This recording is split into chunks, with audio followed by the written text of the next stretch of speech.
안녕하세요. 감동사연 채널 왈칵입니다. 꾸준히 한국과 각별한 인연이 있는 외국인 분들의 이야기를 생생하게 전달하는데 힘쓰도록 하겠습니다. 이제 오늘의 사연자분 모셔볼게요. 사연자분 안녕하세요. 안녕하세요. 저는 호주 소녀 루비라고 합니다. 루비님 반갑습니다. 오늘 어떤 이야기를 들려주시려고 왈칵에 방문해 주셨나요? 전 성인이 되기 전까지 빈번한 몽유병에 시달려야만 했답니다. 처음에 왜 그런지 병이 걸린 건지 전혀 이유를 모르고 있었어요. 그동안은 별다른 큰 사건이 없었기에 더욱이 자연치유가 될 것이라 생각하여 방치했던 것 같습니다. 하지만 제가 한 번만 몽유병으로 큰 사고가 일어날 뻔했어요. 그때 저를 구해주었던 사람이 한국인 아저씨였답니다. 그의 도움으로 저의 몽유병은 많이 호전되었답니다. 잠든 상태에서 자기도 모르게 일어나 활동하는 그런 병을 몽유병이라고 하죠. 제 주변에도 종종 그런 병을 앓고 있는 지인들이 있답니다. 과연 루비님이 어떻게 한국 아저씨를 만나게 됐고 몽유병을 치유하게 되었는지 궁금해지는군요. 이제부터 루비님의 사연 소개 부탁드립니다.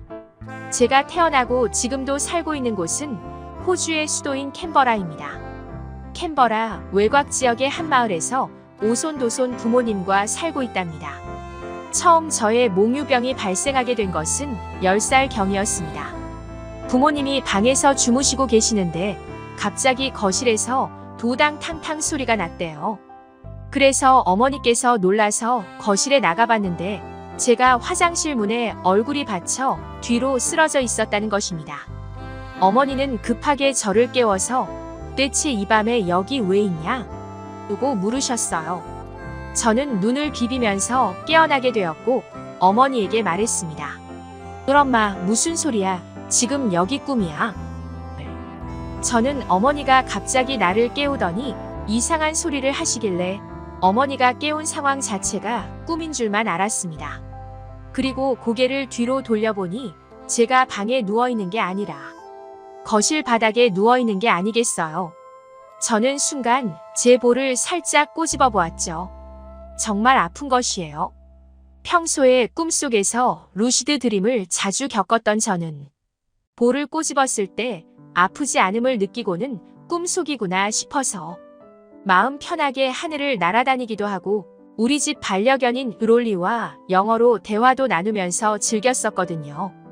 그런데 볼을 꼬집고 나서 아프니 외마디의 비명을 질렀습니다.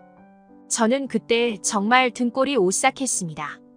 어린 나이에 루시드 드림이 가능했던 전 자고 있는 상태에서 움직이는 그런 능력까지 얻게 된 것 같아 다소 신기하기도 하고 재미있게도 느껴졌답니다.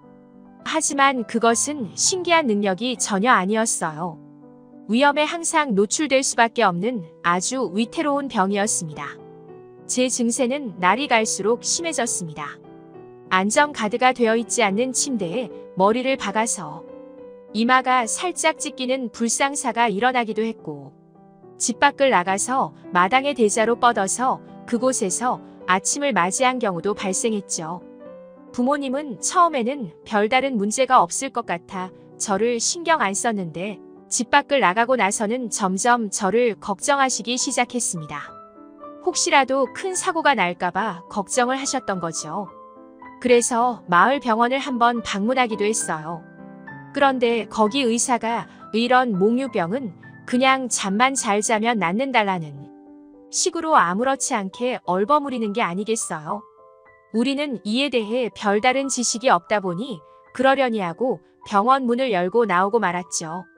의사 말대로 잠만 잘 자면 별다른 문제가 없다고 하니 평소보다 취침 시간을 좀 더 늘리고는 했습니다. 하지만 몽유병의 차도는 그다지 없었답니다. 저런. 많이 불안하고 힘드셨겠네요.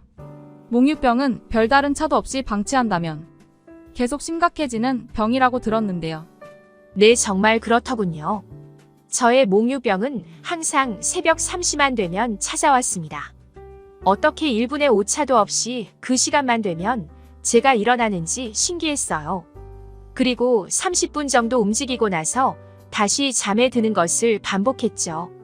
그때 정말 저는 제가 왜 그러는지 이유를 찾지 못했고 아주 큰 사고가 발생하고 나서 저는 그 이유와 함께 이 병의 해결책을 조금씩 찾을 수 있었답니다.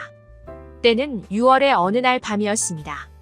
부모님 두 분이서는 부부 동반 여행 때문에 밤에 자리를 비우게 됐죠.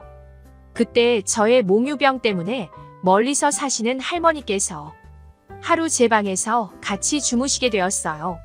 하지만 할머니가 너무 피곤하셨던 건지 제가 몽유병으로 깨는 새벽 3시에 알람을 못 들으시고 계속 주무셨던 것입니다. 저는 그날도 새벽 3시가 되어서 역시 자고 있는 상태에서 일어나게 됐죠. 그리고 그날따라 몽유병 증세가 엄청 심했던지 거의 1시간 정도를 밖으로 걸은 것 같더라고요. 저는 우리 마을에서 벗어나 8차선 도로까지 나갔다고 들었습니다. 새벽의 시간대였지만 그때는 우리 마을 주변에서 축제가 있던 시기여서 늦은 시간까지 평소보다 차가 꽤 많이 다녔답니다.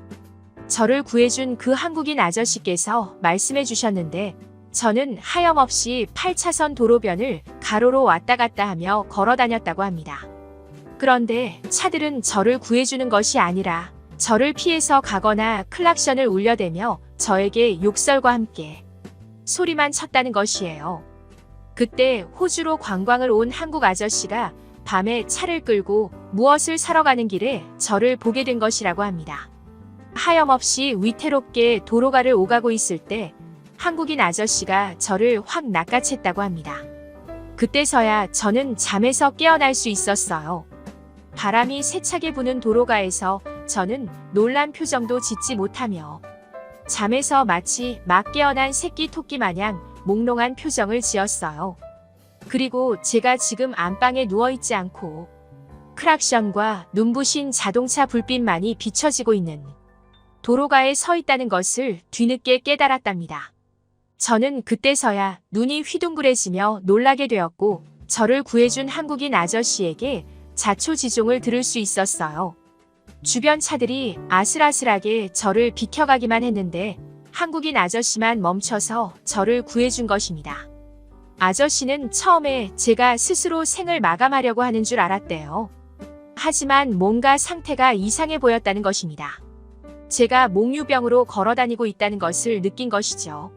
정말 큰일 날 뻔했네요. 한국인 아저씨 덕분에 살 수 있었네요. 네, 그렇습니다.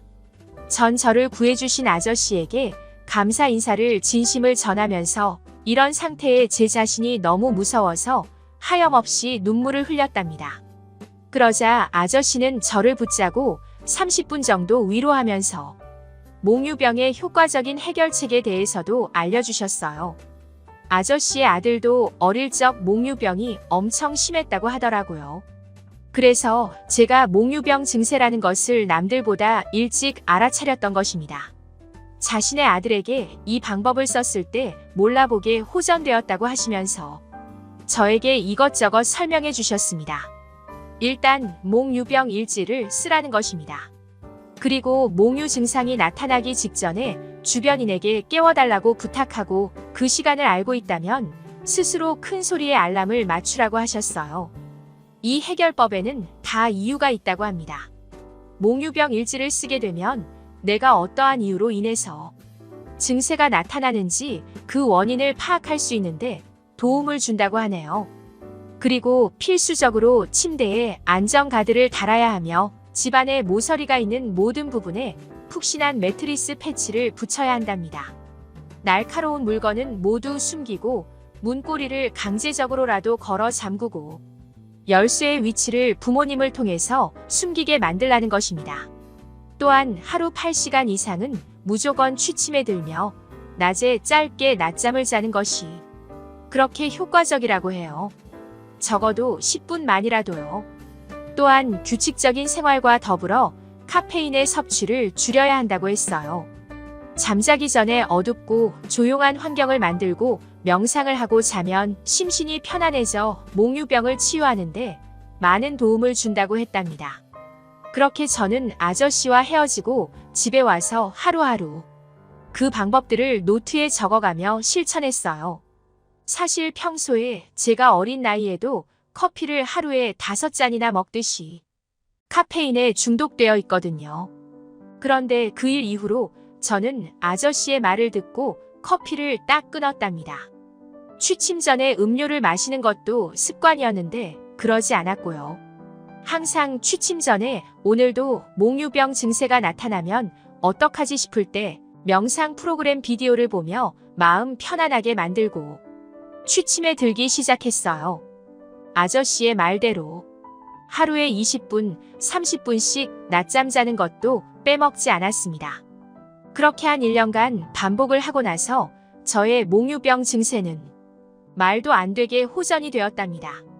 아직도 아주 가끔씩 그런 증세가 발생하기도 하지만 그냥 일어났다가 가만히 1분간 서 있다가 다시 잠든다고 해요. 참으로 다행이죠. 그 일이 있은 후 거의 10년의 세월이 흘렀는데 아직도 그때 한국 아저씨를 생각하면 감사함의 마음이 든답니다. 나중에 한국에 가게 되면 그 한국 아저씨를 꼭 찾고 싶네요. 루비님의 감동 사연 잘 들었습니다. 위험한 상황에서 한국인 아저씨의 놀라운 기지와 효율적이고 따뜻한 배려의 조언과 해결책이 루비님의 몽유병을 치유하게 만들었군요. 지금까지 그 감동 사연 채널 왈칵이었습니다. 감사합니다.